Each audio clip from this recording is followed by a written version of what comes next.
Hello, and welcome to was it 31? Book 31? Yeah, week 31, book 31.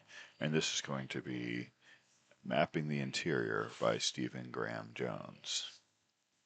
Now, um, yeah, I've taken a little bit of a break from the longer Pynchon and Jemison novels in order to catch up on the reading. I've been able to keep it close to still reading a book a week, but as you can see, the books have gotten significantly shorter for the moment. But I'm going to go back. Um, I'm way behind on recording these videos, though, so I'm going to probably do three today because I am three books ahead. And these are three very different kinds of books and three very different audiences. Now, this is another one of those cheap books at Barnes& and Noble. Cost me $5 with a cup of coffee kind of thing. And what can I tell you about this? Okay, first of all, this is again like some of the other things I've read before. I think this is kind of a young adult um, book, but I'm not sure about that because it's a little vague about that. There's nothing in it too adult, though. Um, what it's about a young kid who has um, lost his dad, and he keeps seeing visions of his dad coming back, um, maybe to help his younger brother who has some kind of disability that includes having seizures.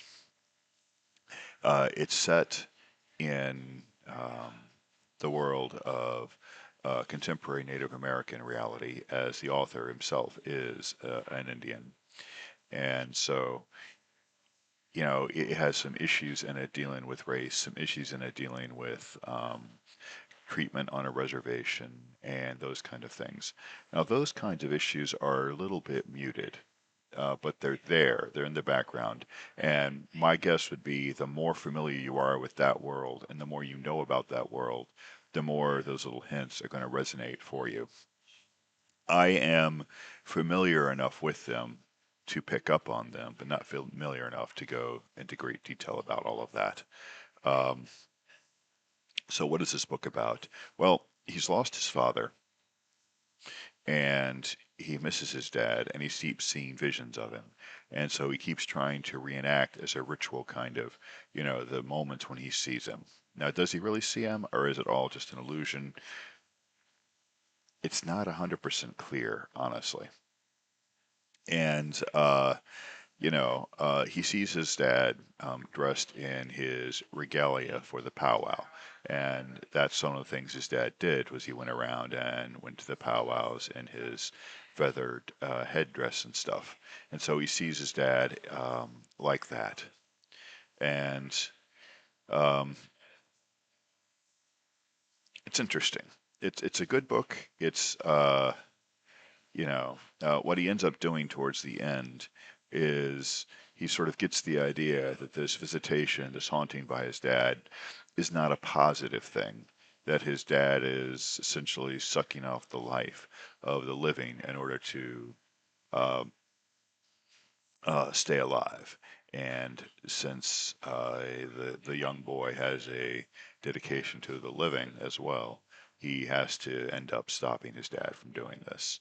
Now, obviously, this is a lot of not really heavy-handed, but kind of clear metaphor for dealing with some of the Indian past and dealing with the Indian present, and the need to move into the present to remember and honor the past, yeah, but not to live in it. So, honor the tradition, yeah, but don't live in it. You got to live in the present. And I think that's a large part psychologically about what this book is dealing with. I guess it's technically some kind of minor horror, but it's not exactly horrific in that sense. It's a pretty quick read, obviously, because it's short, and it's a pretty quick read anyway. Like I said, I think it might even be for younger readers. I'm not entirely sure, um, but yeah.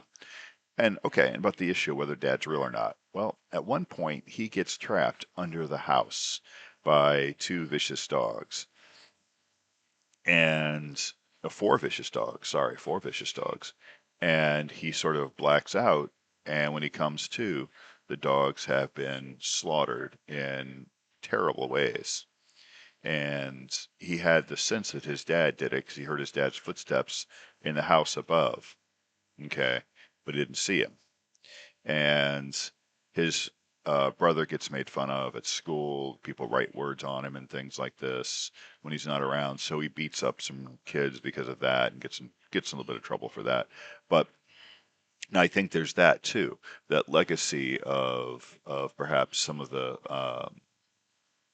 violence of his father. His father was a drunk and either drowned or was drowned. It's not clear exactly how he died. It's not clear to the author, to the speaker, not necessarily to the author, to the speaker, and certainly not to the reader how his father died, because he could have fallen in something and drowned, or he could have been specifically put there by somebody. Hard to say, but and so there's that pattern of violence, and there is violence in this book. The owner of those vicious dogs gets very upset, and he comes over to get revenge. And the young boy maybe takes out the neighbor. There's some vagaries about exactly what happens there. Maybe his father helps there too. It's hard to say. There is a gun, so if that kind of thing's a little bit too intense for a younger reader, then you wouldn't want to read this. But though that is what this book is about, I think it's a fascinating short little study of this kind of idea and kind of an interesting entryway, I think, into Native American experience and what Native American writers might be up to these days. Um, I am not familiar with this author other than this book, and I'm not familiar with Native American literature currently, but that would be my guess. So, yeah, for a quick 1 day read, couple hour read, maybe an hour read, yeah, I'd recommend Mapping the Interior by Stephen Graham Jones.